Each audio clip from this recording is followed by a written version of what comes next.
검찰이 법무장관의 집을 압수수색하는 초유의 일, 어떻게 진행되고 있고 또 어떻게 해석해야 하는지 취재기자를 연결해서 자세한 얘기 들어보겠습니다. 홍신영 기자. 네, 서울중앙지검에 나와 있습니다. 압수수색이 지금 이 시간에도 진행 중이라고 하던데 아직 안 끝난 겁니까? 네, 검찰의 압수수색은 오전 9시쯤 시작됐는데 아직 압수물을 가지고 밖으로 나오는 검찰 수사관들의 모습이 취재진에게 포착되지는 않았습니다. 이렇게 압수수색이 오래 진행된다는 건 단순히 컴퓨터, 하드디스크 등 전자기기뿐만 아니라 다른 증거도 찾고 있는 게 아니냐는 관측도 나오고 있는 상황입니다. 조 장관은 6시 반쯤 법무부에서 퇴근했는데 자택이 아닌 다른 곳으로 퇴근한 것으로 보입니다. 조 장관은 퇴근하면서 자택 압수수색에 대해 묻자 특별히 할 말은 없다면서도 힘든 시간을 보내고 있다고만 말했는데요. 직접 들어보시죠.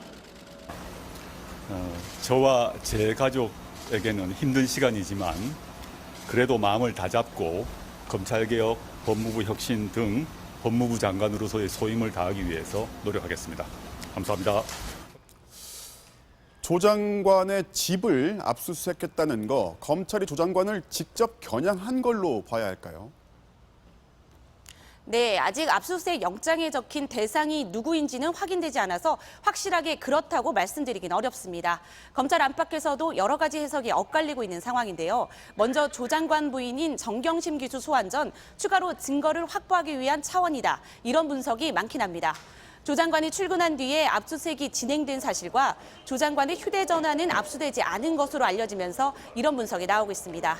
반면 검찰이 조국 장관 본인에 대한 혐의를 뭔가 잡았을 수 있다는 관측도 있고요.